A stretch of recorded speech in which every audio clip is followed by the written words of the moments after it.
So we know almost everything there is to know about Tennessee's forests through time. They were established back in the 1940s, and we're still measuring them to today.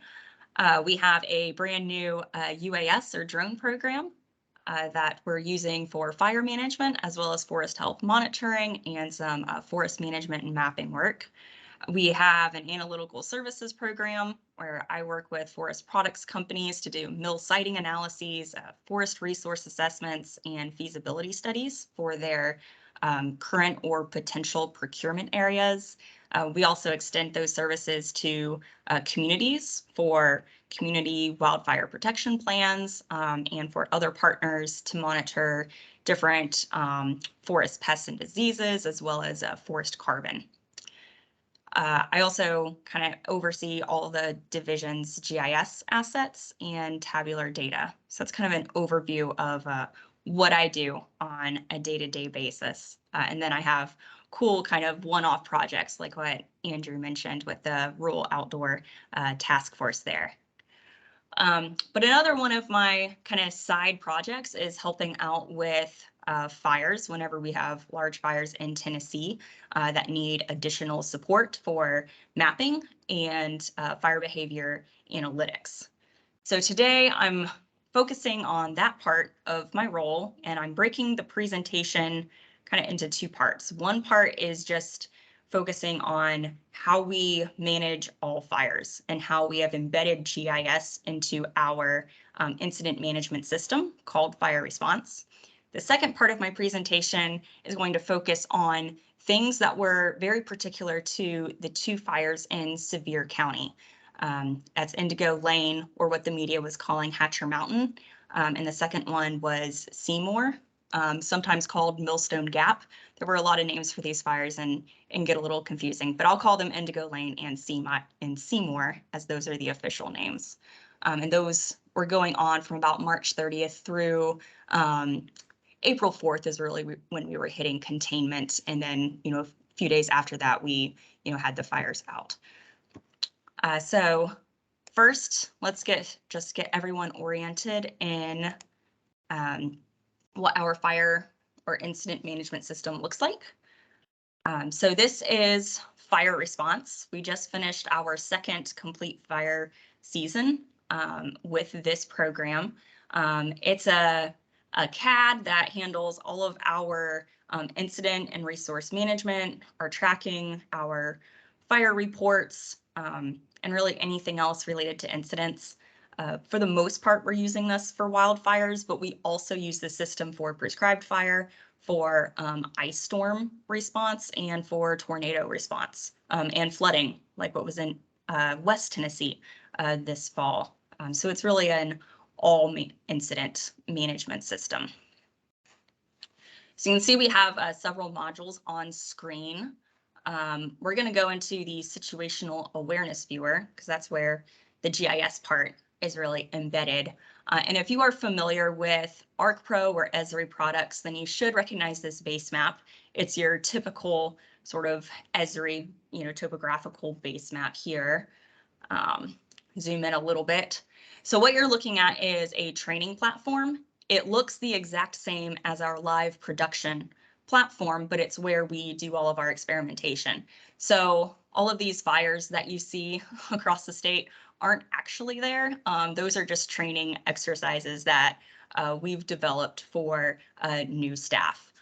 For my presentation today, I've sort of recreated the Indigo Lane fire over in Sevier County, just so you have something to look at.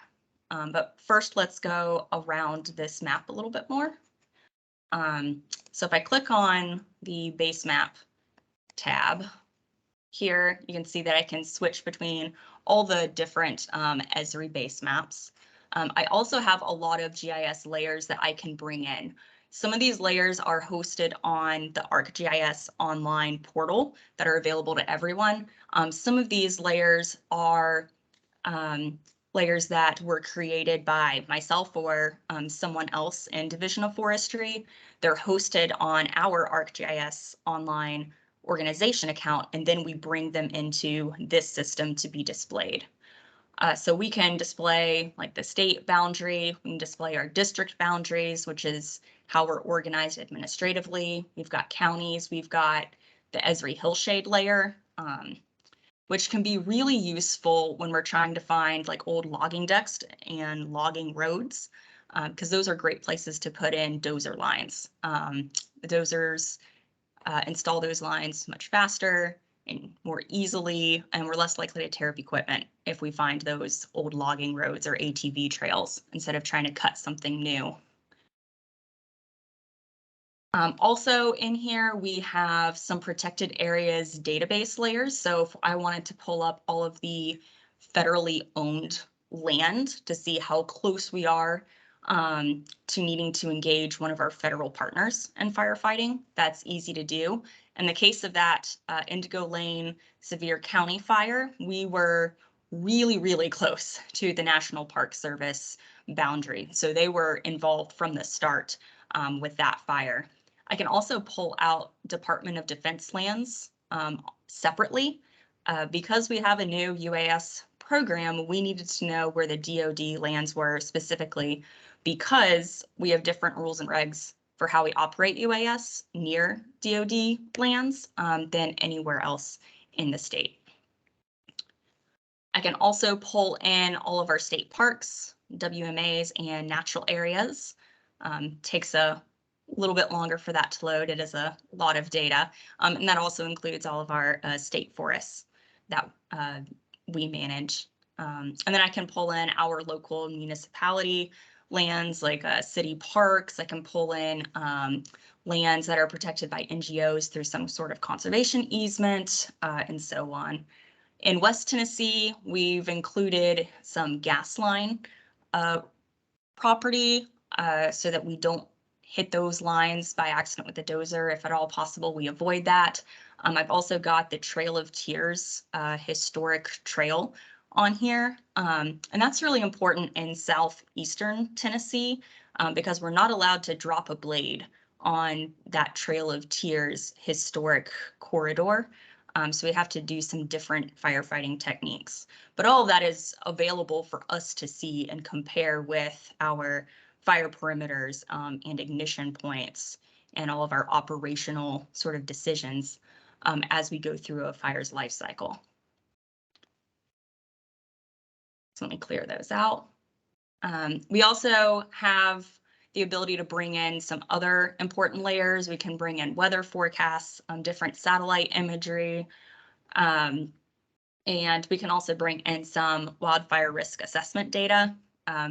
We're not going to look at that here, but I will bring that up in my ArcPro application later on today.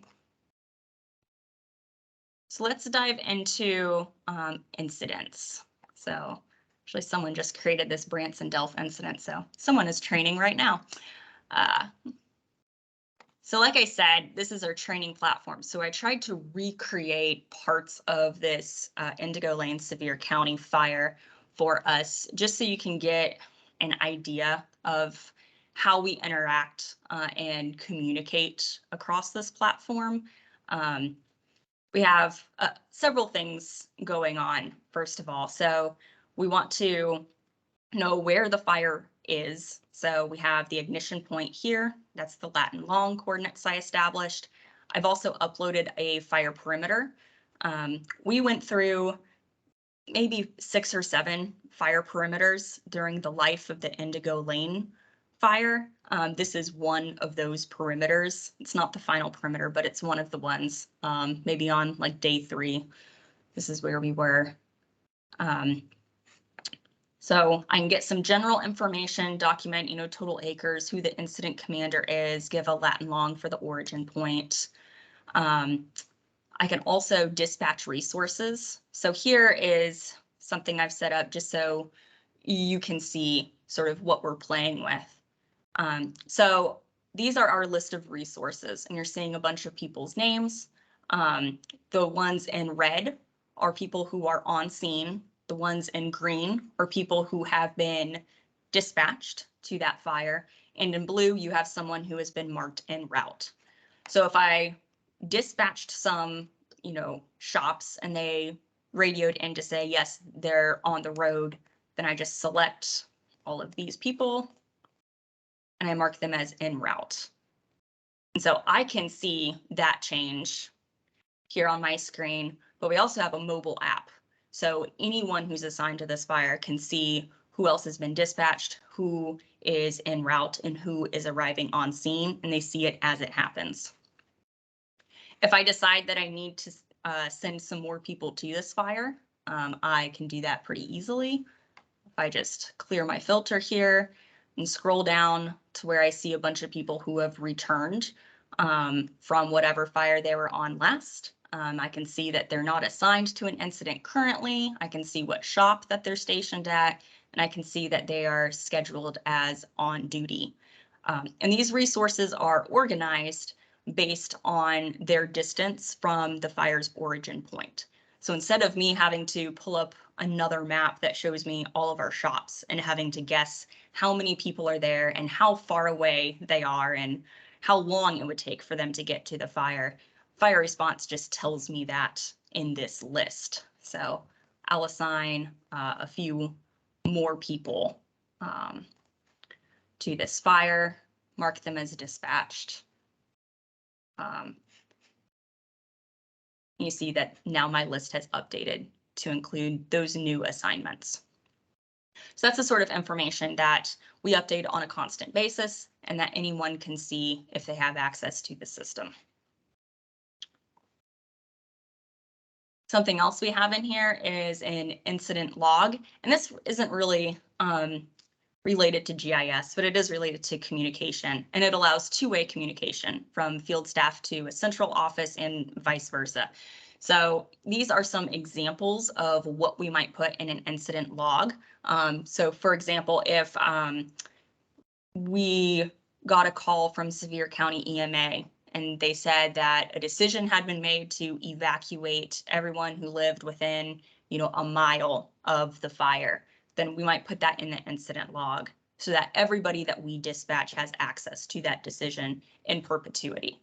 We could also, give some air attack information in here. So if I get a call from the Forest Service that says they're going to send their first ship in 15 to 20 minutes and their second ship is another 30 minutes out, that's the sort of thing I can put in this incident log, as well as our radio traffic, any TFRs that have been submitted, really anything that happens over the radio, over the phone, or over email, we wind up putting in the incident log so everyone knows about it. There are a few things that we can do with mapping. You see what I mentioned as being one of the perimeters we worked with. I mentioned earlier that we have a mobile app that all of our field staff use, and that actually has even more mapping capabilities.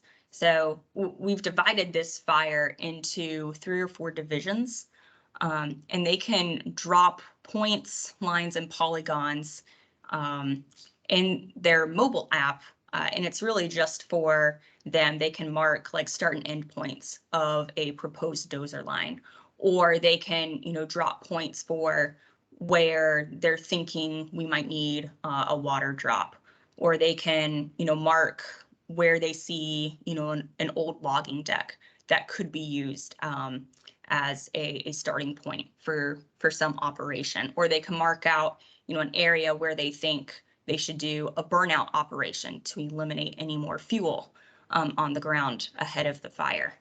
And by having that only in the mobile app, it prevents our map here in the office from getting too cluttered. Right now, the map looks, well, really simple and pretty blank, but imagine that you have 50 people on this fire, each of them with a locator. And so you have, kind of a person all around this fire perimeter showing me where those resources are located. If you start adding in, everyone's proposed dozer lines, water drops, and everything else that we could be doing, that map gets cluttered very quickly. But on the other hand, by having it in the mobile app, everyone in the field can see it, and that's the sort of nitty-gritty operational information that they need just in their pockets. I've mentioned resource tracking a couple of times. We do have AVL tracking. and we can track their last positions or last hours. This is usually in the vehicles, so we have them in our pickups, on our engines, on our dozers. We can also track by cell phones if we turn that feature on. We can also do some spot forecasts that are tied to this Latin long origin point. And then fire response can also generate some history information and some built-in reports for resource tracking and fire reports. So that's kind of a crash course in what fire response does for us. And that's what we do for every fire. Every fire winds up with a perimeter. On every fire, we can track resources. On every fire, we get that incident log and two-way communication.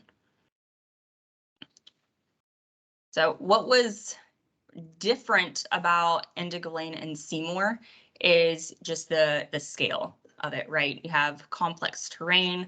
You had volunteer fire departments from all across the state showing up to the site. We had a ton of our personnel pulled from all across the state to respond to this incident. And that's a lot of resources to keep track of. It's a lot of agencies to keep track of. And so we had to adapt in a few ways. One of those ways was to get access to this system to some of our partner agencies like TEMA, to make sure that they had access to our incident log, to our fire perimeters, and that sort of information. We also established liaisons between agencies pretty quickly, so that as we needed different kinds of maps or analyses done, all the agencies were aware of who was taking point on a particular map or an analytical assignment, so that we didn't waste any time doing duplicative work.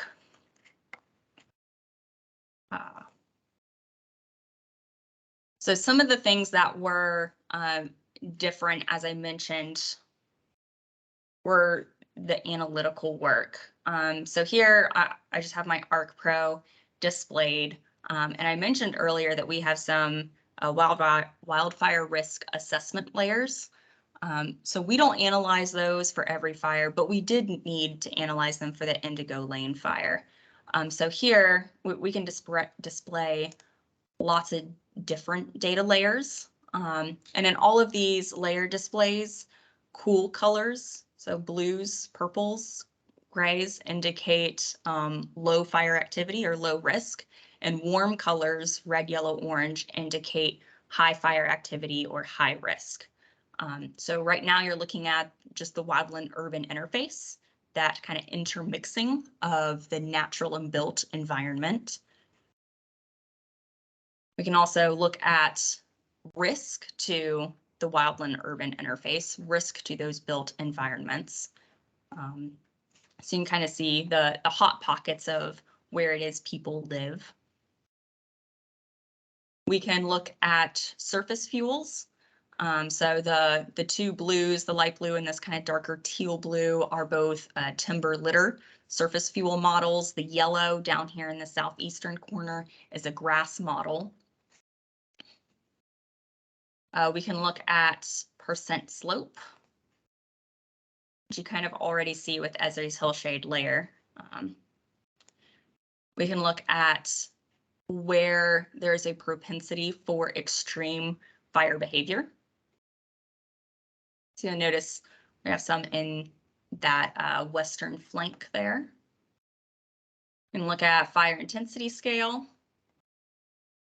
So this is, how much energy the fire is giving off or is likely to give off based on surface fuels. We also have a dozer operability rating. So where would it be easy or difficult for us to put in a dozer line? And sometimes that dictates sort of the big box containment zone more than anything else. We can look at rate of spread. So if you'll notice down here in the southeastern corner where we had the grass fuel models, we also have very high rates of spread. And when I flip to flame length, you'll notice that flame length is much shorter in that area. And it's because of those grass surface fuels. They tend to burn quickly, spread quickly, but not a whole lot of energy is being given off. All right, so those are some of the input layers that we start to look at to gauge what could be happening on the ground based on historic data, topographical terrain sort of elements, and fuel models. Next, what we want to know is really the end game. What's going to wind up burning? And what do we have to protect? Where do we need to send resources to prevent homes being lost, businesses being burned, that sort of thing? So this is where a fire behavior analysis really comes in handy. So this is a fire spread probability model that we ran. We ran two different kinds of models. We did a near-term fire behavior, and that covered like just a few operational shifts. An operational shift is about 16 hours. And then we did these longer-term fire spread probability models, and that's more of like the 5-day model of where we think this fire is going to go based on terrain, surface fuels, and weather forecasts. We ran these on a continuous basis. As soon as we finished one fire behavior model, we immediately updated the fire perimeter and started the next one. And that's because it takes a couple hours usually to run these models. It's a lot of numbers to crunch. It's very computationally expensive to do. So if we wait for an incident commander or a logistics or planning section chief to ask for that fire behavior analysis, we're already 2 hours behind the curve. So we just ran these analyses continuously. So we always had something to hand our section chiefs and our incident commander. So the way that this one in particular worked was we felt very strongly that the line we had along Highway 321, which is in green here, was going to hold. We were very confident in that containment here. So we put that as a barrier in the fire behavior model. And that's why you don't see any more color off here to the eastern flank. The area in here that seems kind of surrounded by red, that's the burned out area that we gave the model. And then each of these colors represents a different range of probability that it will burn in the next few operational periods. So in red, there's an 80 to 100% probability of fire spread. In orange, which is next, that's 60 to 79%. Yellow is 40 to 59%. And by the time you get out to what's in pink, you're looking at less than 1% probability that it'll burn. So if you compare this to our final fire behavior model, you see that we had really good agreement with the model on the south and western flanks here. We performed better than expected in the southeastern corner. Remember, that's where the grass fuel type was, and there's also almost no slope. It was pretty flat right there. So that was very easy to protect, and we actually didn't have nearly as much fire spread there as we could have. And then again, we did a great job of holding that Highway 321 line so that the fire didn't spread east of that highway at all. We did have some issues to the north, which you can see the kind of gray burnout area is overlapping with that red 80 to 100% high fire spread probability zone. And it even crept up into the orange and yellow up here. We were really fighting the wind. And with the dangerous terrain and some other things going on, it was just really hard to send crews up there. This was also a really tricky spot to map from the air.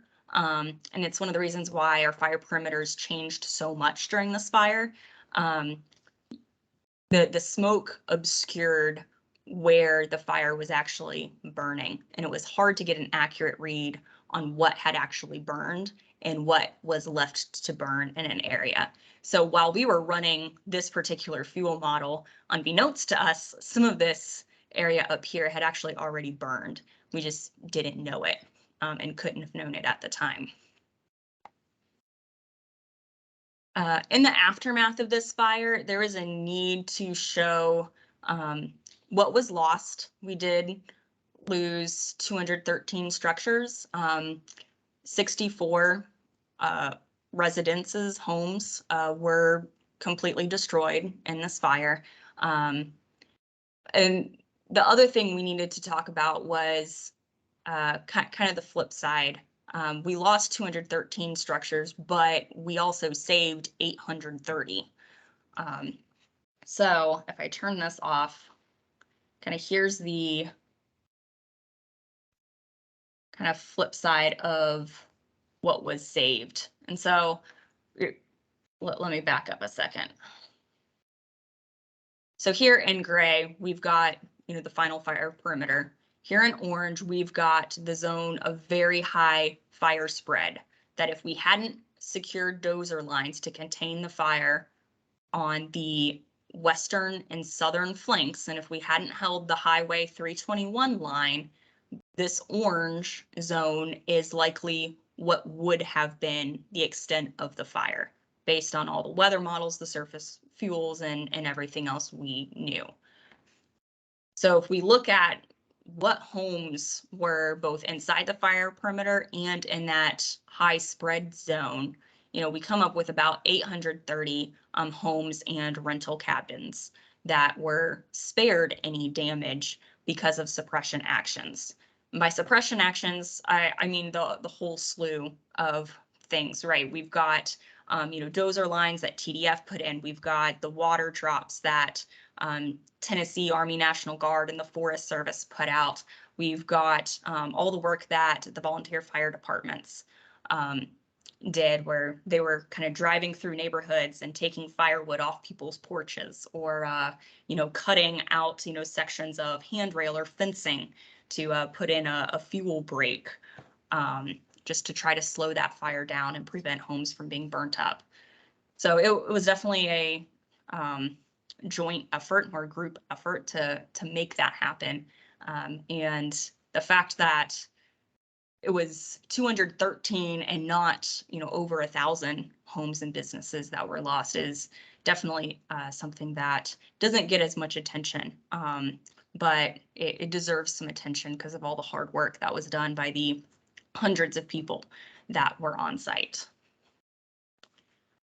So that's kind of the breakdown of how we use GIS in fire, or in this fire in particular. You've got the sort of fire response side that we use for all fires, but we've got these additionalities where we're looking at, wildfire risk assessment data and some particular fire behavior analyses. So I'll just open it up for questions, and if you want to talk more about any one of those things, I'll just let y'all take it away.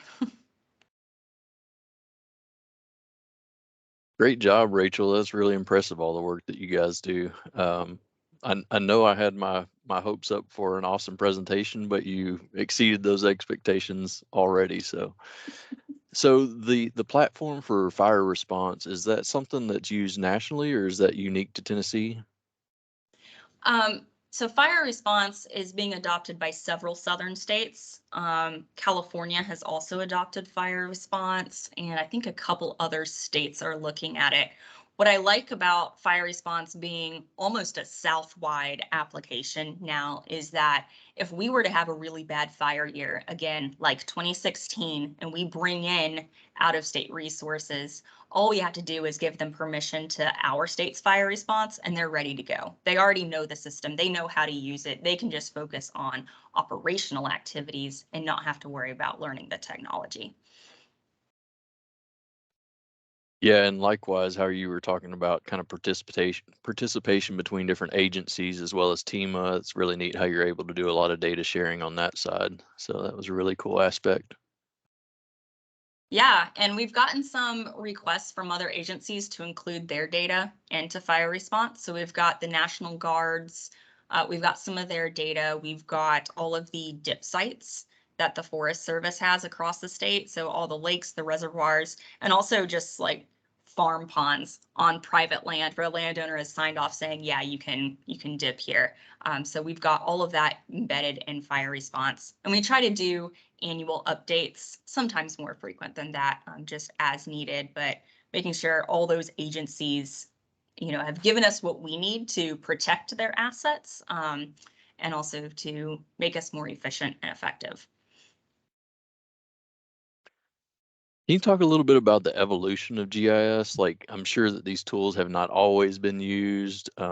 Maybe, not only the fire response platform for kind of incorporating with crews, but also just your the GIS analyses that you're doing. Yeah, so we've only had fire response for 2 full fire seasons now, so it's still fairly new to us. And I mean, there were some who were really tied to their pencil and paper reports, but we've, pried that out of their hands and put it into this CAD. Other applications that we've really ramped up in the last few years would be field maps and Survey 123. So there's kind of a whole other aspect to fire management that goes hand in hand with equipment and fleet management. So we use field maps and Survey 123 to do weekly equipment inspections. We also use ArcPro, field maps, and Survey 123 heavily on the forest management side of the house. So on our state forest, for instance, we needed to completely overhaul that program. It was antiquated. It was stuck in ArcMap. It was difficult to get information out of it. So we've created an entirely new system. I built basically a custom timber cruising software by cobbling together field maps and Survey 123 so that we can have all of like our volumes calculated by species. We can kind of track regeneration, forest type, slope, and all the biotic and abiotic factors we want to know about our own lands, and to demonstrate to the public that we're managing them appropriately. So I think where we need to go next is we need to, develop more story maps and kind of the experience builder, the web builder sort of apps to make the information. We have great information right now. We just need to be better about communicating it to the public, and giving them access to it so they can see the great work that's being done.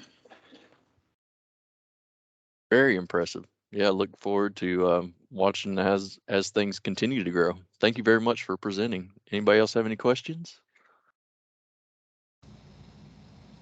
I just want to say, Rachel, thanks. You got my heart rate up and during a presentation, which is really cool when that happens. Obviously, you guys are super passionate about it. Are there any other things that you learned in this process that you like GIS-wise that you take into the next fire, whether like the efficiency of the process or how you're going to do the calculation?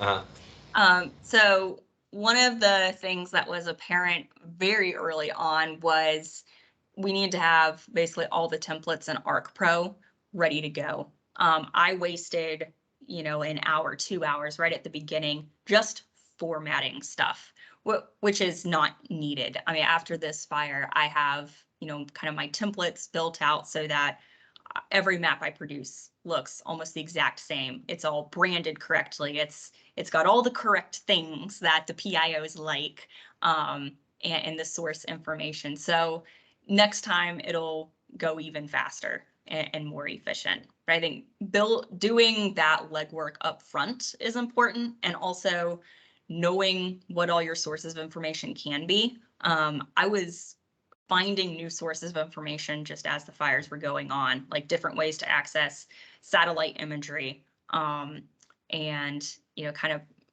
geo-reference those satellite images to our fire information. So having all of that documented with the links ready to go and then the templates ready to go in ArcPro is going to be a huge time saver going forward. That's awesome. That sounds so cool.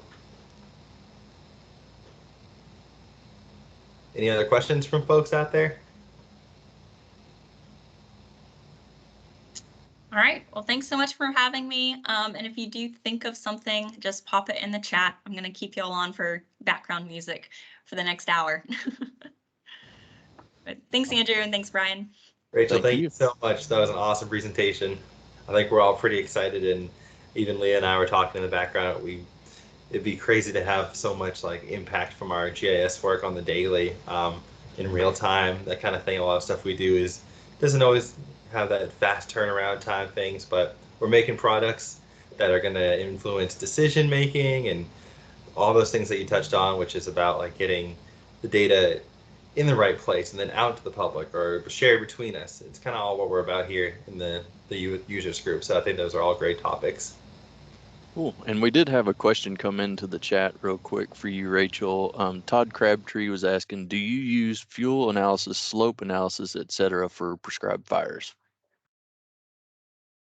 We have a prescribed burn template where we do fill in slope and fuels. That is required for any prescribed burn that we do in the state.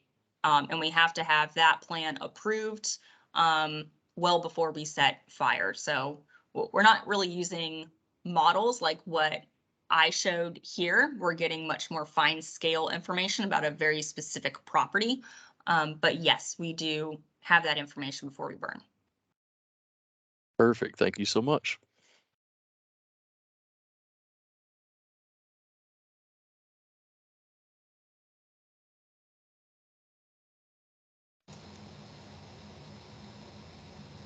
All right, can you all see our slides again? All right. So today, one of the things that came up when we had our little survey that went out to you guys about things you wanted to learn about was Survey 123. That was something that came up a bunch. So for folks who aren't familiar, it's an app. You might have been forced to use it by central office, or you might have taken it upon yourself to discover how to use it. Or you might have seen a QR code on a signpost one day and it brought you to survey123.arcgis.com or something like that.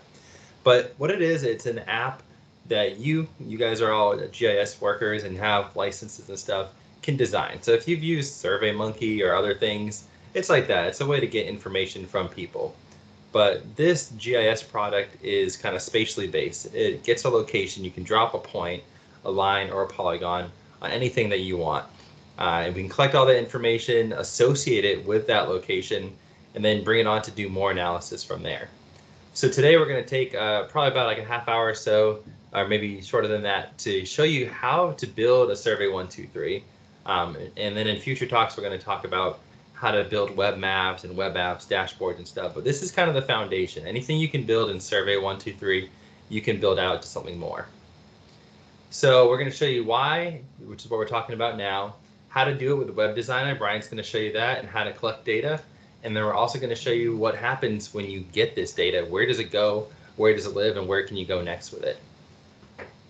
And so if you've seen these three apps before, Collector or Field Maps or Survey 123, Rachel just mentioned a couple of them.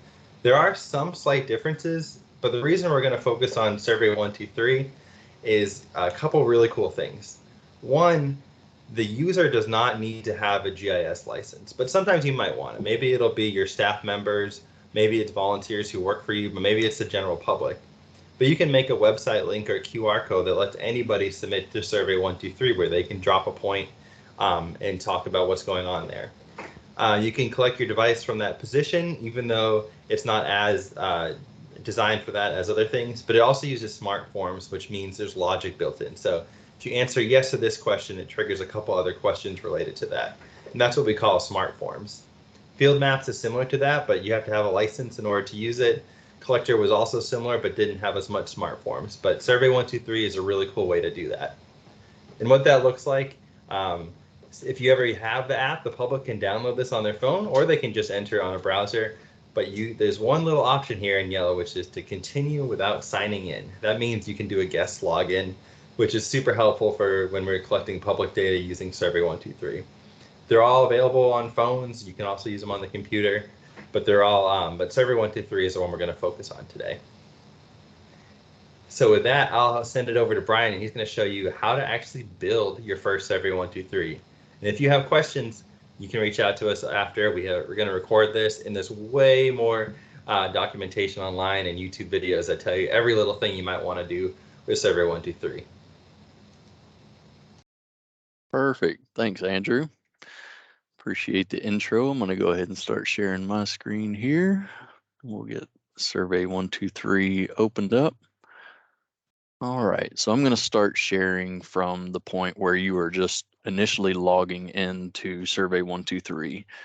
And what we're actually going to create, I'm going to kind of show you what we're going to create in the finished form first, just so you have a little bit of an idea. And I really loved how Rachel was mentioning earlier, you know, even though they have a very robust GIS model and they're using GIS in a very specific way and able to share data back and forth, that they're still realizing ways that they can leverage this platform to put them in a better position. She was mentioning with respect to inventory of equipment or other things. And so that's what I would just ask everyone here to do, is just to kind of think of those things that are spatially based and that would have application for documenting those things in this type of platform. So that might be a piece of paper that you fill out every single day, and just how you would standardize that data, as well as just the benefit of being able to leverage it in this type of platform so that you can not only collaborate in between groups, but also do analysis of that data to put you in a better position with respect to your different business processes. So what we're going to do is just build a really simple survey form real quick. This is it in the final form, like you would see it in a web browser. And so we will document a kind of a fake project name. We're going to fill out the staff that are completing this survey, and then we're going to have a date and time for the survey. We're going to be looking at a quote unquote impacted area, and we're going to rate our vegetation impacts as well as sedimentation impacts, and then any trash that's on the ground. And then we're going to document the location uh, of that feature, of that impacted area, and then be able to upload a photo of it as well. And so you can kind of see how these different types of data collection will put you in a place where you can start to envision how you might apply that to a work process or something in your job that might need to be streamlined in this type of data collection platform. So I'm going to go ahead and pull that over to the side and minimize this. And all right, so here we are at the Survey 123 website. So I'll be signing in with my ArcGIS Online account. And I think Andrew's going to mention here in a little while the difference in between user tiers, the creator tiers versus the field worker tiers. So we'll discuss a little bit about applicability for those different user tiers as far as being able to create surveys or content. So here, when I sign into Survey 123, I'm seeing all of the different Survey 123s that I have already built on my account. And so what I'm going to do is just start from scratch with a brand new survey. And on this brand new survey, I'm just going to use a blank survey. They also have the options for using templates. And the third option is Survey 123 Connect. That is a much more robust platform where you can actually you can do some pretty light coding in an Excel spreadsheet, an XLS form spreadsheet, but that enables you for a little bit of an additional functionality with regard to conditional fields, those sorts of things. If something were to be one value, for instance, if you were to mark high impact to vegetated areas, then another question might pop up, for instance. So that's what the Survey 123 Connect is. But today we're going to keep it pretty simple and just use this blank survey in the web designer. And so as it's creating that, I'll be looking over to my other screen to remember which fields we included on here. So initially, we just have a single line text field. And in that question number 1, we just want to put project name. And here we can put any sort of hints that we need, but this one's pretty straightforward. We are going to make this a required question. So under validation, we're going to check that box for yes. And then that's really all that we're going to do for this initial field. On our next field, we're going to have a drop-down selection. So I'm just going to drag that over simply into this user interface. I should at this point probably go ahead and name this.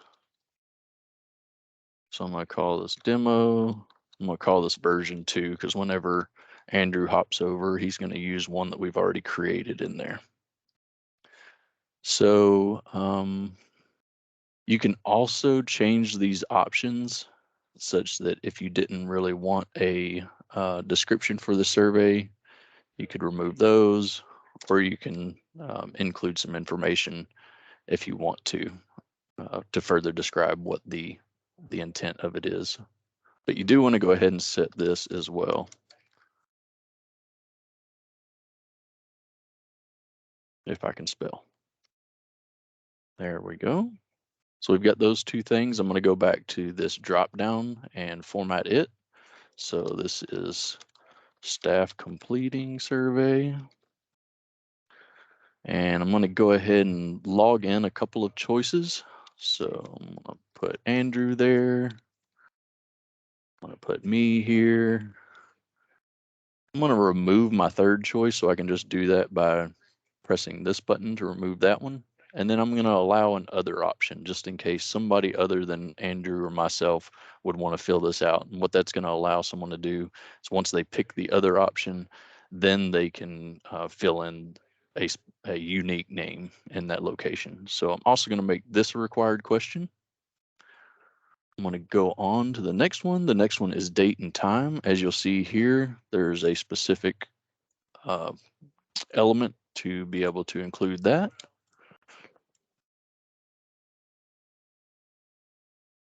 So the intent here is just to kind of show you just how easy it is to kind of walk through all of this.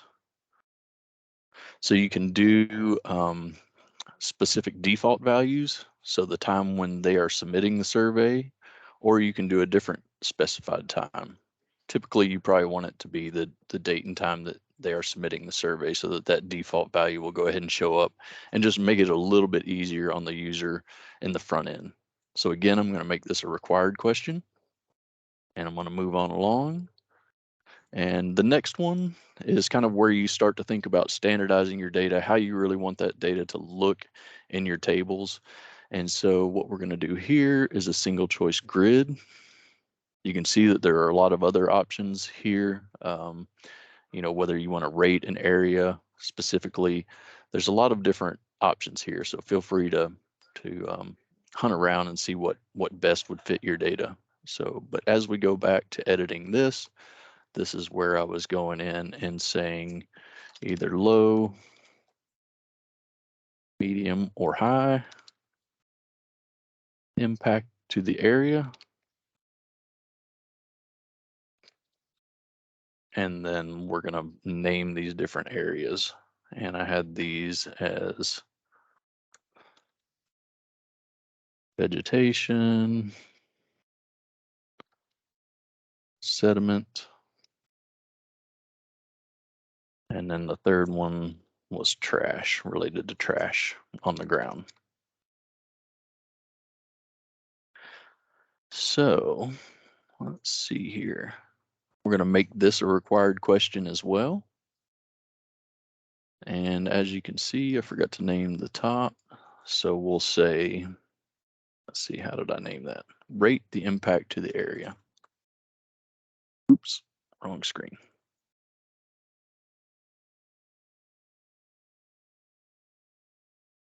And we're getting close to being done here. So we're going to add another element.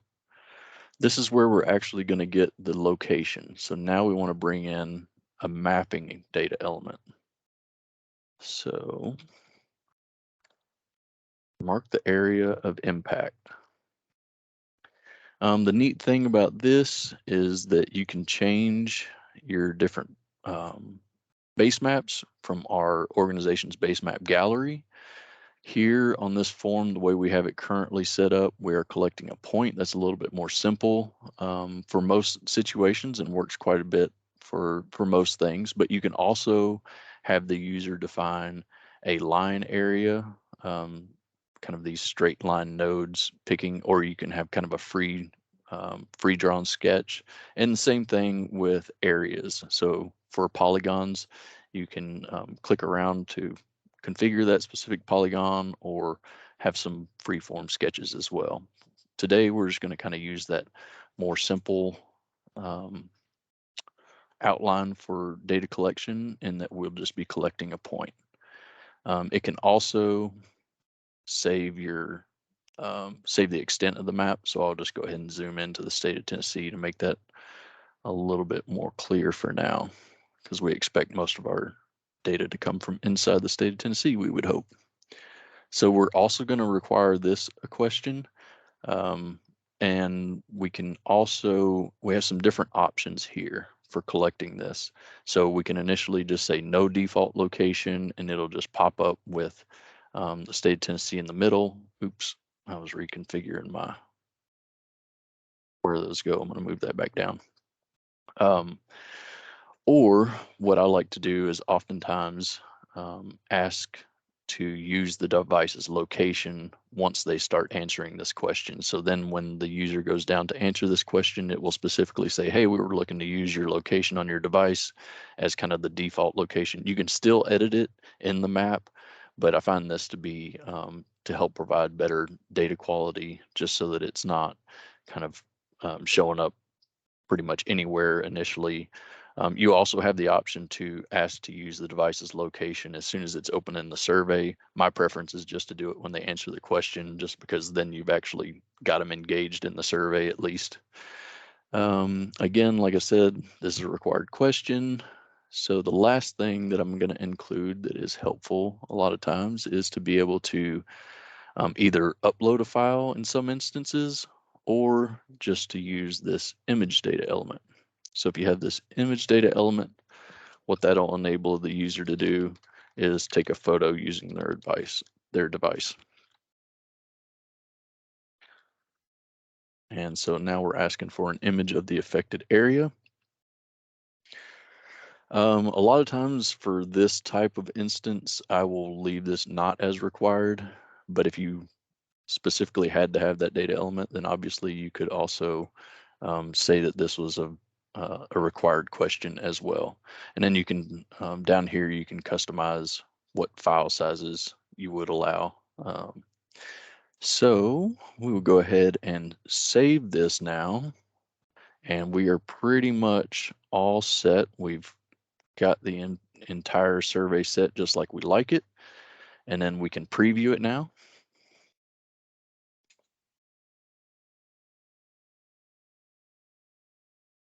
They give you some different preview options. You can preview it as you would see it in your desktop, or on a phone, or on a tablet device. So that's pretty helpful to kind of figure out, do you need to kind of minimize some elements for use on different types of devices or not.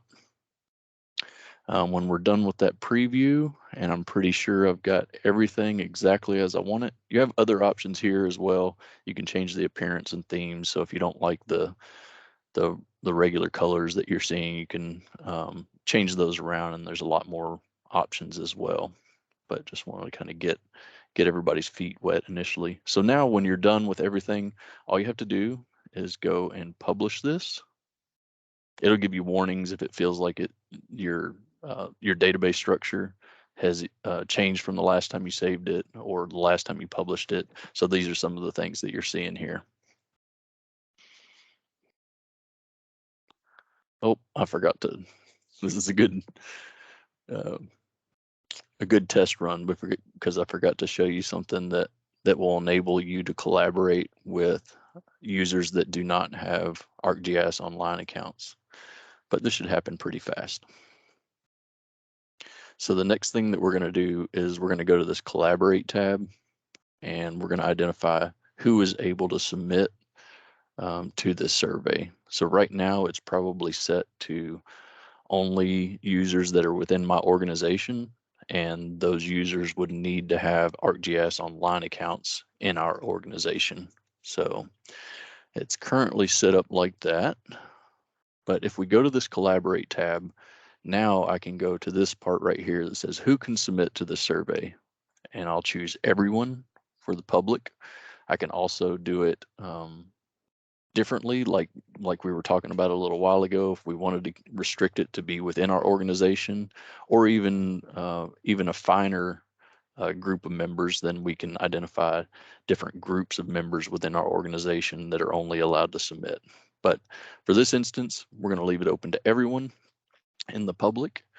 We're also going to just go ahead and say only add new records, and there's some other options, but I don't want to necessarily get into too much of that just now. Just kind of want to show you the capability and how simple it is to kind of get off the ground running with a simple form.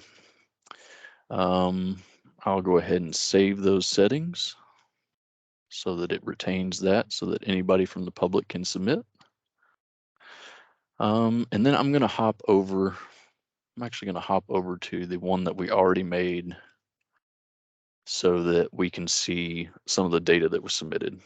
So Andrew already submitted some data to this survey. It's the same exact one, as you can tell, just a different one that we had previously published and submitted some data to. Let's see. So under the Analyze tab, you have some of these things that you may be familiar with from other things like SurveyMonkey, but you can start to see some of the tools that are right out of the box and ready for being able to use in the Analyze tab. So you can see how many Andrew submitted 100% of the data records that are within this survey, and you would be able to tell if I had submitted any or if there were people from the other category. You can also see throughout time when those records were submitted, and just more of this, the rate to impacted areas. So you're starting to see some of these analysis tools that you would be able to use for your different types of data. Also under the data tab, you're able to go ahead and get a live look of what would appear to be more of like a web map viewer, as well as the attribute table that's associated with that. You can also click into individual records. And since this form view is checked on, then I can go ahead and start to see some of this data that Andrew had submitted. If I need to, I can go in and edit this. And since I'm mad that I'm not on that graph, I'm going to go ahead and change that to me submitting that data. That way I'll get a little slice of that graph as well. So that's how you can edit data. You can also print these records straight from here if you needed to have some copy of record that documents the information that was submitted. And then let's see. There over here on the side is also a survey link tab, so you can go ahead and just copy this URL. That would be what you would use if you want to just send this to somebody via an email. There's also the option for a QR code. So we've seen this used sometimes where you can just have it on a flyer or have it with some wherever you're needing to collect that data, and someone can just scan that with their phone camera and then link directly to the survey. Trying to think. Let's see what was on our docket next, Andrew. I'm drawing a little bit of a blank. Yeah, I think that covers it all. Do you want to show the photos that got added to at the bottom of that form? Yes.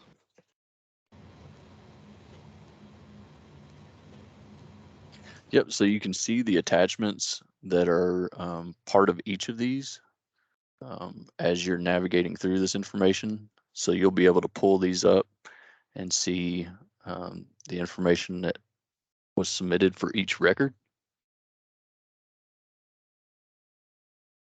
You can download those attachments if you need to. Oh, I like that one. Very nice. Cool. Yeah, I think that's got me for now. I'll kick it back over to Andrew now. He's going to show you how you can actually leverage this data a little further. Oh, actually, Andrew, let me just one more second. I can show how that data is organized by switching over to my regular ArcGIS Online.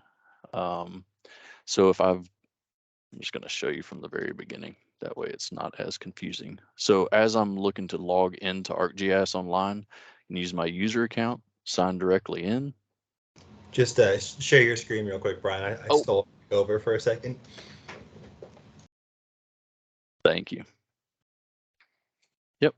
So I have just logged back into my ArcGIS Online account, and this is probably what you see as soon as you log in. you will notice that now if I go over to my content, where I've created content, all of that information for that survey 123 is going to be saved within a specific folder in my content. So if I can just find it here. There we go. So now if I click on that folder in my content, we have all of these associated feature layers, as well as the form indicated in there. So yeah, this is a perfect time to go ahead and transition over to Andrew and how to leverage that information in a web map. Awesome. So we covered building the survey, collecting the data, and now we're in survey 123 in ArcGIS Online. One thing I wanted to show you guys, especially for our parks folks, if you go to this website, survey123arcgis.com, and you go to try to make a new survey and you get this error, it says you don't have permission to perform this action. It requires publisher privileges. Just shoot us an email. That's the difference between being a creator and a field worker. We have a lot fewer creator licenses to assign folks, and they're like a different price level. So just let us know, and we'll reassign one for you so that you can start using Survey 123 if you bump into something like that. So what do we do now? We have these as points. What I want to do is take this layer and make a map out of it. And then maybe from a map, we'll build it out to something even better than that. So you'll notice this is called just a regular web map. This is where our data lives. So now we're in the web map viewer. We can see all the points that have been submitted. If you click on it, you can see pretty much everything that was in that form. You can even see those attachments opened up somewhere else. We're going to do another demo at a different meeting where we talk more about designing web maps to the fullest, but I'm going to show you just a couple little things that might be interesting. You can see the attribute field, which is just the attribute table, a list of everything that's been submitted. But what I want to do is I want to know more about where these are going on in space. So I go to add data. There's a couple different ways to do that. I'm going to show you a few of them right here. One way is to search for layers in our organization. So I might do something like state park boundaries, type that in, and you're going to see a whole bunch of different things. But for our case, we want to pull up the ones that have these kind of like authoritative ones that were there, because those are the ones that are updated most recently. Once that's added, all of a sudden we got our state parks showing up. We see that maybe one was added right outside of Johnsonville, so that's kind of interesting. I also want to add layers from the web. So at the very bottom of this PowerPoint presentation, which we'll share out to you guys today, are a couple links. One of them goes to some REST services from TDEC. Here we have all sorts of different things that you guys might be interested in, whether it's trails or permit things. There's a lot of great things that we can bring in here. Another one is from the National Map Viewer, which is LiDAR 3-depth elevation services. So you can bring in this service just by copying and pasting that web link that was there, and boom, we have something pretty amazing. Now we got some really cool terrain showing up here. As I zoom in, you see more and more of it. I'm going to zoom back out because there's a specific layer from water resources that they've made that's a little interesting. Once again, I just copy the website link and go to add layer from the web. Add layer, and it's in. But we don't see anything yet. That's because Brian, those folks have configured it to only show up at a certain scale. So as you start to zoom in, that's when all the water lines show up. And you can also click on these and learn more about how it's configured, what it's part of, and I think that's really cool.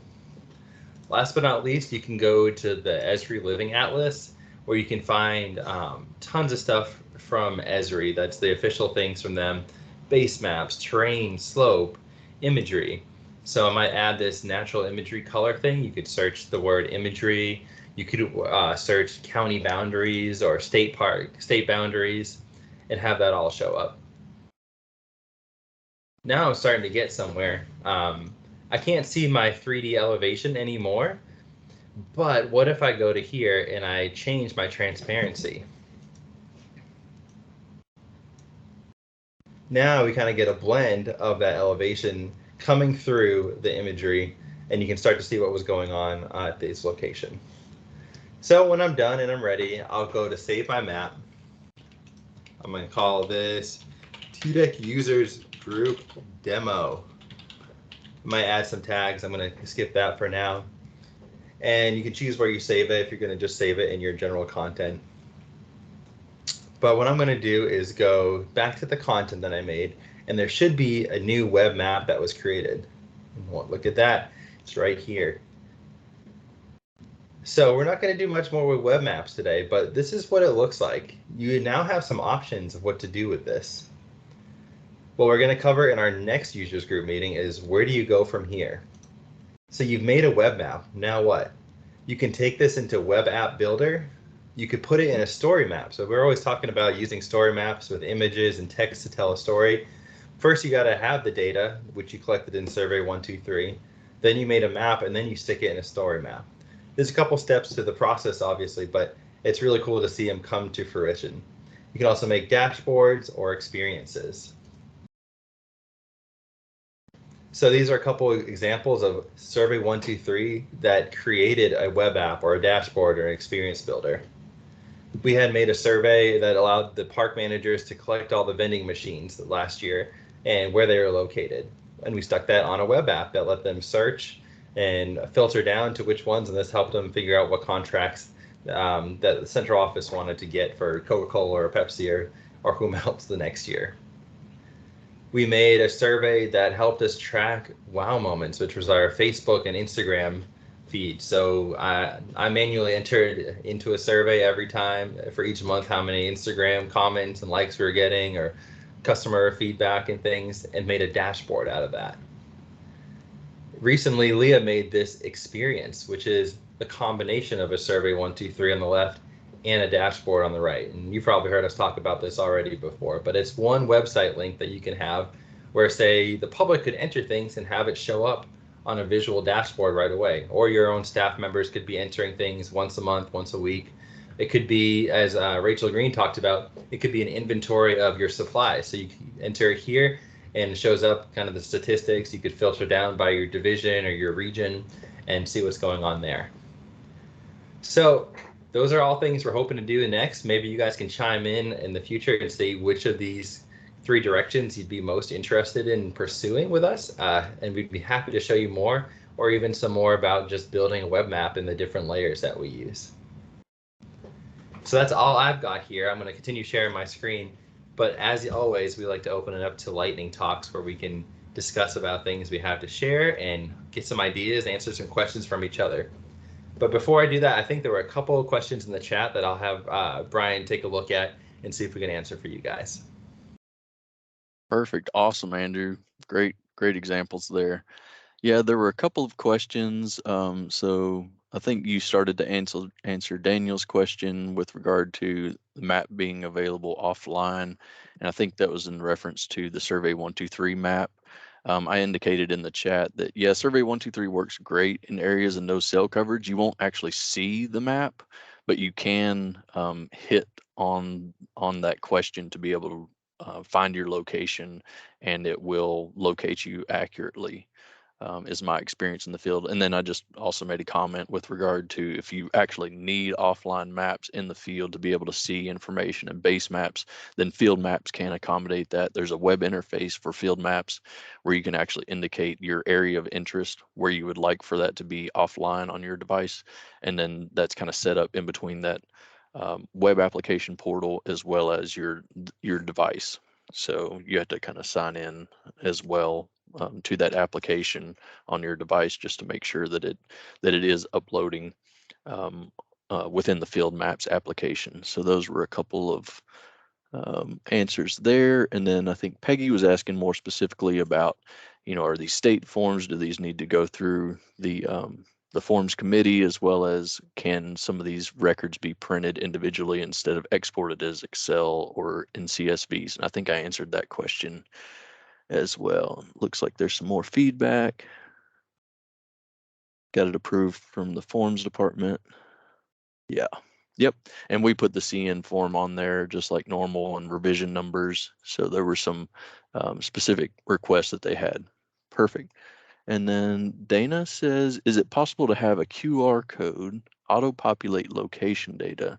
If so, can one survey have multiple QR codes tied to where they were posted or posited? That is, so that kind of works in a different way. Oftentimes you can have a QR code that is specific to a feature, for instance. And so that kind of works in the reverse way, in that at least the way that I've seen it and the way that makes the most sense to me is that, so like for instance, that QR code can be associated with a feature ID. And then once you start to click on or you use that QR code, then the survey can open and auto-populate feature information for that location. And then you can go in and put the rest of that information in. And hopefully that kind of answered it. But yeah, I have seen a similar workflow for a QR code to be specific to a location. Any other questions? Hey, this is Kelsey here. Hey, Kelsey. So I had a quick question. You mentioned tiers of access to Survey 123. So what kind of tiers are we talking about here? Like just so you can see the data? Because this is really applicable to our office, so we kind of want to know what kind of licenses, what levels of licenses we need to buy. Sure. And Kelsey, are you with Parks or are you on the BOE side? DOE side. BOE Okay. side. Yeah, so they are, so the two user accounts that we have within TDEC are either called creator accounts or they're field worker accounts. The creator accounts, do you have an ArcGIS Online license by chance? Currently I do. I have a temporary one that we're using to try out at our office. Gotcha. Yep. So creator accounts enable you to do all of the things that we were showing today, as well as much more actually. But field worker accounts are usually limited such that you wouldn't be actually creating a survey and you would not be creating unique content necessarily, but such that you would be collecting that data in the field. And so that becomes important, you know, if we're tying those surveys down to users within our organization or users within specific groups, they still need those field worker accounts to be able to collect that data within the field. Anything else to expand on there, Andrew? No, I concur with that. Perfect. Did that get your question, Kelsey? Yeah. Also, would a field worker account be able to view the data that was collected? They're definitely able to view the data that they submit. The other part of the question, as far as who would be able to see data from the other side, is more based on, you can set the data up so that anybody can be able to view it, like publicly, or you can set it up to be only viewable within your organization. And so you would definitely be able to still have a setup where you can view that data in your organization. So that would definitely work for your use case. Yeah, you could set it up. So what we've done in this example is we've set it up so the public cannot enter this survey and they cannot see this dashboard. Only if you have a license in our organization, like our admin staff and our rangers and managers have access. Some of them are field workers and some of them are creators, but both of them are able to view this final dashboard. Okay, perfect. Thank you all so much. Sure thing. All right. Well, I guess it's time to step into the lightning talks. Does anybody want to take the floor and show any cool work that you've been doing? Don't everybody rush to the front at once. We're actually kind of running short on time just because of such that great presentation from Rachel, as well as us having quite a bit of time to do the survey 123 as well. So if anybody has work, then continue to just that you'd like to highlight right now, feel free to go ahead and stop me, or you can throw something in the chat. Feel free to post links or anything like that from the things that you're working on.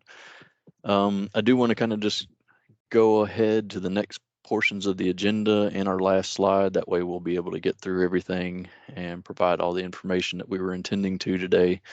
So as far as updates from the GIS community, not too long ago, we had our TDEC annual conference. A lot of good information presented there. Parks and Conservation was represented outstandingly, I will say, as well as a lot of other people that we work with in the state. So if you're not engaged in that community already, I would encourage you to. They now have an institutional organization, an institutional membership is what I was looking for.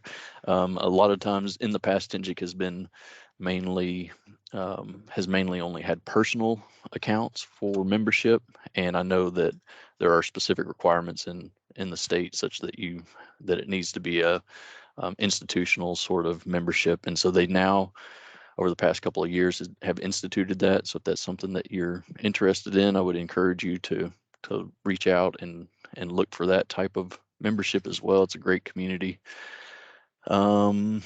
Anything else from updates? We have a new TDEC board member with us, don't we? Yeah, I guess I'm partial to TDEC only also because I was elected to the board of directors. But if you're interested in learning more about TDEC, the benefit for the community, and just how that platform can help leverage us in a better position for GIS within all of our work, feel free to reach out to me and be able to help guide you along that way. Yeah, and TDEC is awesome too, because it's not just people in TDEC. It's all of our different, we have forestry folks that were there, TWRA, in non-public lands. We have utilities, your local city government, people who are doing the mapping tax parcels and coming up with our new districts. And we have researchers and students. So there's also all those small committees that you can jump in on if you want to learn more. I'm going to try to volunteer for the subcommittee that's involved with like research and educational groups in the colleges that feed students into the Tennessee GIS world. So if you're looking for people who know GIS you're looking to hire new people, it's always good to know who's the up and coming folks in the community. Yeah, it's a great group for cross-pollination of ideas and new initiatives. So I highly encourage anybody who's not already involved to get involved with TDEC for sure. Did we have anything else from updates other than TDEC?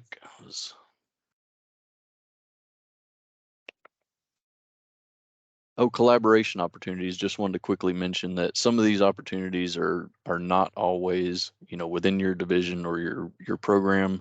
We've seen a lot of instances of this. We see archaeology working with parks on a new hub initiative, lots of different things. So just kind of, feel free to think outside the box, learn about all the different tools and continue to collaborate wherever that makes the most sense. Upcoming training opportunities, a couple of things there. And this is also linked on our last slide, but Esri has a lot of training opportunities specific to different user types, as well as what they call massive open online courses. So on our very last slide, we have a couple of links to that information. There's one for training resources. I think your slides are, or at least maybe it's just on my side, but the slide seems to have frozen. But there are links on the last slides, and we can send all this information out into a consolidated email as well, just so that everyone has these links for not only the regular Esri training opportunities and learning resources, and that looks good, Andrew, but also the massive open online courses and a link to where I was earlier on Esri Survey 123 if you wanted to start from there. The other important links I wanted to go ahead and highlight, we talk a little bit about the resources that we have here at the state for GIS data and aggregating that data. So first of all, the top link is our SharePoint site for TDEC GIS user group. We talked a lot about this previously when we were talking about the spreadsheet, where we've taken the GIS SDE database and starting to kind of organize that into data stewards, as well as a lot of other information that we might include for metadata or data use limitations, different things like that. So would encourage you to hop in there. There's some resources, there are some training resources that we've kept updated on that website as well. And if you are a data steward for different types of data, then encourage you to hop back into that spreadsheet as well and fill out as much as possible. And then going back to, I don't remember what's on the slide. Okay, yes, we also have the State of Tennessee STS GIS website where you can link to a lot of their data. So Andrew's got the SharePoint site up now and this is for our user group. So within here, then you'll also have different documents, and one of those documents is the associated spreadsheet where we were talking about data stewarding for those different layers that are on the SDE database for TDEC. On the last slide of our PowerPoint, we also have links to State of Tennessee STS GIS, which is out of FNA, link to the Tennessee Smart Parks Hub. We also have a link to the Tennessee TDEC's Division of Water Resources Hub, TDEC's External REST Services, and then those ESRI training resources as well. So I guess we have about 5 minutes left. Andrew, if you want to drop any other information, or if anybody has any questions or wants to chime in with where to go next on whether we do web application developments or dashboards, you know, what might be more interesting going forward.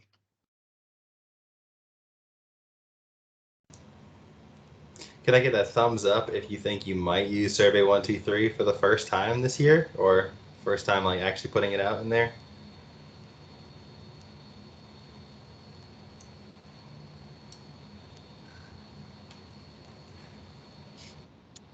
I like that feedback. There we go.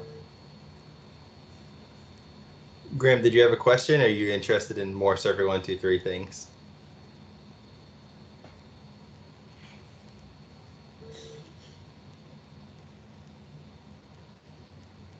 Awesome. So which directions do you guys think we should go in for our next presentation? Web maps, web apps, dashboards, experience builder?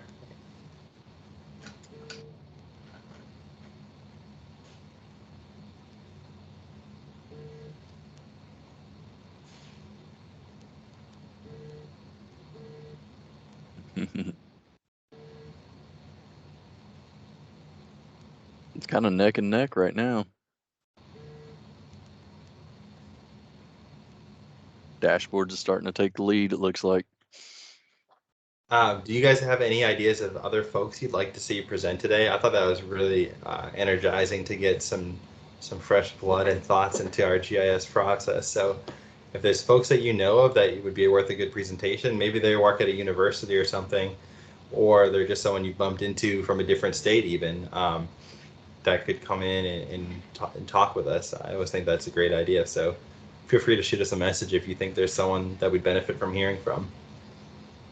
Definitely. Yeah, definitely agree on that. That was an awesome presentation by Rachel, and it always helps to kind of think outside the box and see what other people are doing to bring some of those fresh ideas to the forefront. So we would really appreciate if you have any ideas for new folks or other presentations, or even yourself.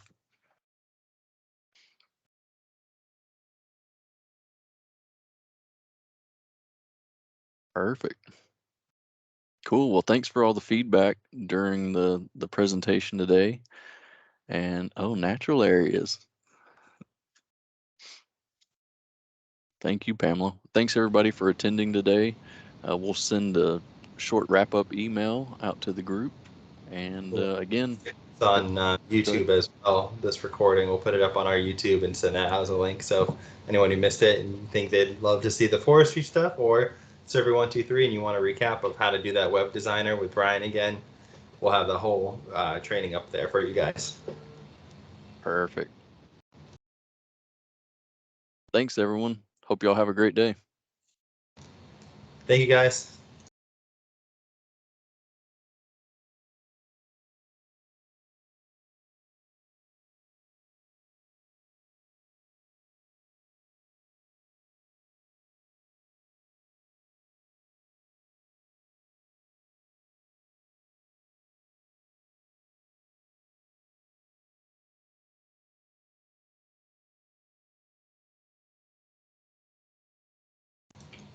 Thanks, Reese.